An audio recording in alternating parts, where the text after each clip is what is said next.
Muy buenas, mi nombre es Samuel Toledo y hoy voy a hablar acerca del derecho de integración para la clase de Derecho de Integración impartida por el abogado Flores en su sección virtual. Entonces, vamos a empezar conceptualizando lo que es el derecho de integración. Nos dice la teoría de que el derecho de integración es un derecho que es un conjunto de normas y principios que vienen a regir este proceso que es una integración regional entre dos o más estados. Algunos autores sostienen de que esto viene gracias a que se da por la solidaridad entre varios estados, o sea, usualmente tratar de ayudar uno a otro. Es un derecho supranacional, integrante del derecho internacional público. Cabe destacar de que sin el derecho internacional público no podría existir este derecho. Este regula las relaciones que tienen entre los países soberanos que han hecho tratados entre sí. También estos tratados, como anteriormente hemos sabido, se pueden dar por medio, ya sea de políticas, por por una relación social o económicos en este mundo, ya que como estamos a nivel social, entonces, perdón, a un nivel de globalización bastante amplio, entonces es bastante complicado no tener una relación, ya sea económica o simplemente política con otro país que está al lado de nosotros. Esto aumenta la solidaridad porque se unen fuerzas entre varios países. También una reu- se forman personas jurídicas con carácter internacional, perdón. Este también nos refleja de que el derecho de integración es de una manera más local, por así decirlo. Encierra ciertas regiones, ya que el derecho internacional hace un, un ámbito general, por así decirlo, ya que el derecho internacional rige al mundo. Entonces, a todos los países que están, valga la redundancia, internacional. Entonces, ¿cómo podemos decir de que el derecho de integración hace una diferencia entre un derecho que sea comunitario, valga, o un derecho que solo va para una cierta región? ¿Qué es lo que hace la región? ¿Qué es lo que hace, perdón, a este derecho, el ser derecho de integración? Simplemente es más regional. Por ejemplo, así como la Unión Europea, es una unión de varios países, Mercosur, el SICA aquí en Centroamérica, que han ido formando relaciones a través de la historia. No es de simple conocimiento de que la Unión Europea viene siendo nueva, o sea, no es la primera vez que tienen una relación internacional entre esos países. Esa es la diferencia. El derecho de integración tiene varias características, es autónomo porque tiene su propio ordenamiento jurídico, las autoridades, instituciones y mecanismos para solucionar conflictos que surgen en la marcha. También es flexible porque sus normas deben adaptarse a las costumbres y a las realidades que hay entre varios países. O sea, no nos va a aplicar a mí las mismas costumbres que tenemos aquí en Centroamérica como las que tienen en Europa o en Asia. Entonces es algo que solamente se puede poner en un país en específico. También es operativo, ya que busca suscitar una actitud positiva entre las personas hacia el proceso integracionista. Y es transitorio porque el derecho internacional tiene vigencia mientras exista una integración que lo regule. Entonces, ¿cómo podemos ver nosotros el derecho de integración solo se da en la región que es? Por eso se hace de esa forma. Entonces, es bastante,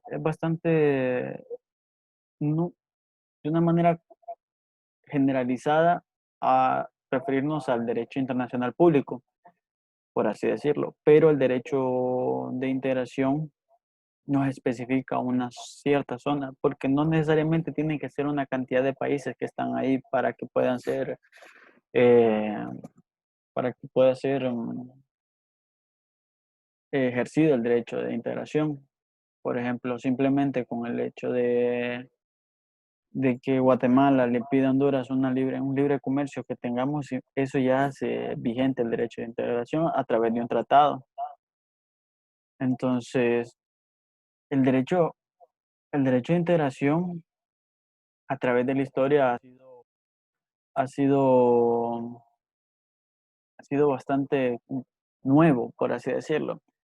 Porque si bien es cierto, en tiempos atrás, en las antiguas civilizaciones, tanto en la romana como en Babilonia, el imperio chino, el imperio mongol, usualmente ese tipo de jefes, de monarcas y emperadores no solicitaban un permiso o le decían, hey, ¿sabes qué? ¿Quieres ser parte de mi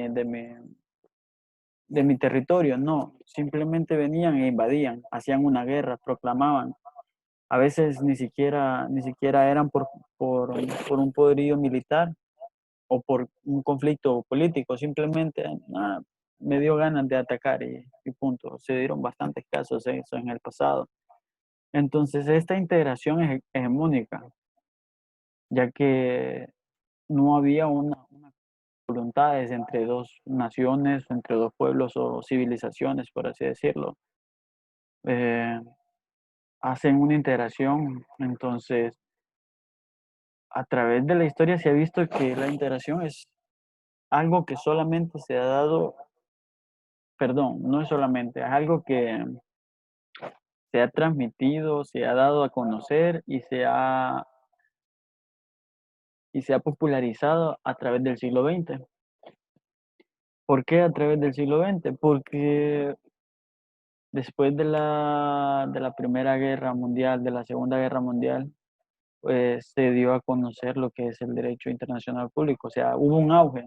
No estoy diciendo que el derecho internacional haya sido, sino que el pináculo del derecho internacional fue a través de las Naciones Unidas, también a través de las convenciones de Viena. Entonces, a través de esos tratados, el derecho internacional público hizo posible, hizo posible que el derecho de integración se abriera paso a través de la globalización, porque, como había dicho anteriormente, la globalización viene a ser nuestro pie para que el derecho de integración se conecte, ya que no somos bárbaros como en el pasado, que veníamos y decíamos, no, vamos a invadir porque quiero ampliar mi territorio, ya que en el tiempo pasado el que tenía más terreno, el que tenía más territorio, tenía más capacidad de sembrar, porque la siembra era la moneda en ese entonces, o sea, en materia de cambio.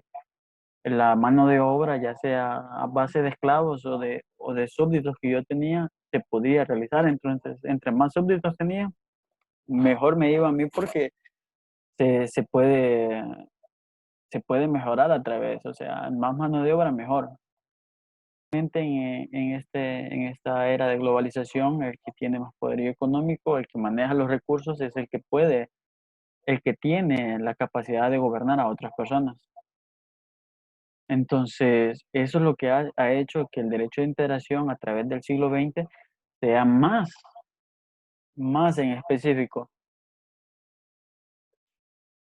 Cabe destacar también de que a través del derecho originario como fuente principal del derecho de integración es aquello que son todos aquellos tratados que dan origen al proceso, como los protocolos, o sea, por así decirlo, el, el protocolo, el tratado, un documento que dio pie para que el sistema de integración centroamericano, el SICA, se diera fue el protocolo de Tegucigalpa, firmado en 1991. Entonces eso como derecho originario, que da pie a ser una fuente principal al derecho de integración. Entonces, también podemos decir de que el derecho derivado, que como las normas que emanan de los órganos, por ejemplo, eh, en un reglamento que se haya dado a través del SICA, eso viene siendo un derecho derivado, claro está. Básicamente las mismas fuentes que originan el derecho de integración viene siendo que forman el derecho de integración son las mismas del derecho internacional, ya que obviamente si no hay un acuerdo de voluntades o si no hay un de tratados, e incluso la costumbre internacional forma parte de una fuente del derecho de integración, porque no se puede realizar un tratado sin, como dije anteriormente, o sea, es bien complicado de que no metamos las costumbres que ya manejamos en algo que se da en otros sitios. O sea, puede que en ese sitio sí dé, pero en esta región no da de esa forma. Entonces, por eso hablo de esa forma, de que la costumbre viene siendo parte del derecho de integración. Entonces, tanto las normas del derecho originario como del derecho derivado constituyen un ordenamiento jurídico nuevo en el cual se incrementa y va cambiando a través de los tiempos, porque obviamente los tiempos hacen nuevas situaciones, o sea, la, la globalización, el acceso a Internet y todo de este tipo de comercio que se ha dado nuevamente, el comercio digital, e incluso en tiempos de pandemia han dado pie a situaciones que no se daban hace 50 años atrás. Entonces, es bien, es bien, es bien pintoresco todo esto, ya que hace cambios a este derecho internacional. Como por uno de los más grandes ejemplos es la Unión Europea, que es la escuela de Europa dándonos clases de derecho de integración. Claro está, se tiene que entender de que Europa tiene más de 3.000 años de ser de cultura, entonces han habido guerras, han habido tratos, han habido revoluciones, han caído imperios, han sido civilizaciones, entonces todo eso a través de la historia ha hecho un cambio. Entonces, Europa nos ha demostrado a través de 27 estados que firmaron el tratado de la Unión Europea el 1 de noviembre de 1993. Entonces, ¿qué trataron de desarrollar eso? Un nuevo sistema jurídico, un sistema político, una comunidad europea única, ya que son 27 países han decidido, ¿saben qué? Vamos a, vamos a cambiar las cosas como hemos llevado ahorita. Vamos a tener este tratado. Vamos a quitar, a dar libre paso a tal cosa. Vamos a tener un comercio entre nosotros. Incluso vamos a hacer una nueva moneda. Y ha demostrado un cambio. E incluso la Unión Europea tiene su propio presupuesto aparte de los estados, porque cada estado es diferente, cada estado tiene su propia hegemonía, cada estado, pero hay que entender que responde porque hay una voluntad de acuerdos entre ellos. Entonces, el Europa ha sido uno de los principales pioneros en este derecho de integración. No estoy diciendo de que sea perfecto, porque nada es absoluto en el derecho, pero sí han demostrado de que a través del tiempo, a través de la historia que han tenido, han logrado tener una armonía en esta Unión Europea que hemos estado viendo. Hago una señalización más que todo puntual, no estoy tratando de ahondar porque la verdad que sí hay un, hay una, hay todo un mundo ahí. Por ejemplo, el mercado interior de la Unión Europea es una combinación de aduana y de un libre comercio. O sea, para empezar, estamos hablando de que me están dando pasada, que yo con un solo pasaporte voy a entrar a tal.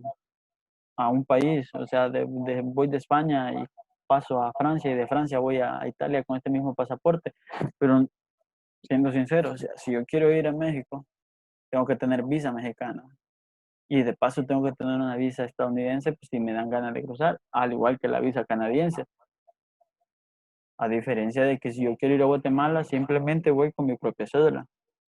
Entonces, eso tratado que se tuvo entre con el mercado común centroamericano y y con el tratado de integración centroamericana que se dio en 1960. Entonces, pero, y de eso es lo que estoy hablando, o sea, de la integración que tenemos como Centroamérica. O sea, Honduras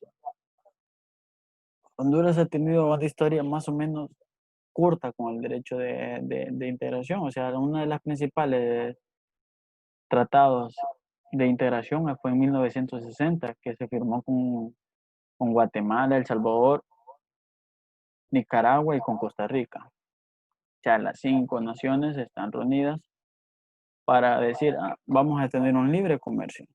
Vamos a tener este libre comercio. Eso dio pie porque cada una tuvo un, un modelo a través del Tratado General de Integración. Entonces, más que todo fue para levantar la economía, o sea, y de eso se trata la, la, la integración económica. Eh, Perdón, de eso se trató este tratado de integración económica centroamericana. Eh, en 1991 se firmó el protocolo de Tegucigalpa, el cual dio pie al sistema de integración centroamericana, que es el SICA. A, a- Eso da pie al marco institucional de integración de esta región. O sea, estamos hablando de Centroamérica y de Belice, incluyendo, y hasta, si no tengo mal recuerdo, en 2003, creo que, sí, en 2003 se reunió República Dominicana a este protocolo de Tegucigalpa, reuniéndose al sistema. Hay varios observadores del países del sur. Se ha demostrado de que ha tenido su función, pero es una muestra, el SICA viene siendo una muestra de que todavía nos falta, tanto como Centroamérica, como a nivel latinoamericano con el Mercosur. Se ha demostrado de que hay una falta eh, de estudio, perdón, no es tanto un estudio, sino que es bien difícil comparar la corta historia que tiene América Latina con las largas tradiciones, las largas culturas, civilizaciones que han sido a través de los milenios en Europa. Entonces es bastante complicado. No estoy tratando de comparar estas dos cosas, pero a pesar de sus dificultades, la Unión Europea es un resultado más consciente de la historia. Y la Unión Europea es el resultado de que captó los datos más importantes de la historia. Y no es que no hayan dado grandes tropiezos, se ha aprendido a esperar y a valorar la historia, porque se considera que el cambio del Mercosur, que es una de las mayores esperanzas que tiene Latinoamérica, está amenazada, la verdad, y al igual que de Zika, está por una limitada conciencia histórica. O sea, y a veces ni siquiera es una limitada conciencia histórica, simplemente viene siendo una amnesia a lo que ha sucedido anteriormente. Entonces es bien difícil que se haya un desarrollo cuando hay una gran cantidad de corrupción que está afectando no solo en Honduras, sino que en los demás países. Y es desesperanzador el resultado porque a veces ni siquiera hay un voto popular, o sea, no se supone de que las personas que integran eso, o sea, los estados van enfocados perdón, al desarrollo de cada país a través de la unión de varios países. Entonces, es bien complicado, bien complicado. Entonces, es, es esa forma a la cual podemos decir, o sea, falta una base de estudio. Como estudiante de derecho es bien complicado porque eh, no hay una doctrina tan ampliada así como el derecho civil, y estamos hablando de que el derecho civil, valga la redundancia el tema, ha sido estudiado desde el Imperio Romano.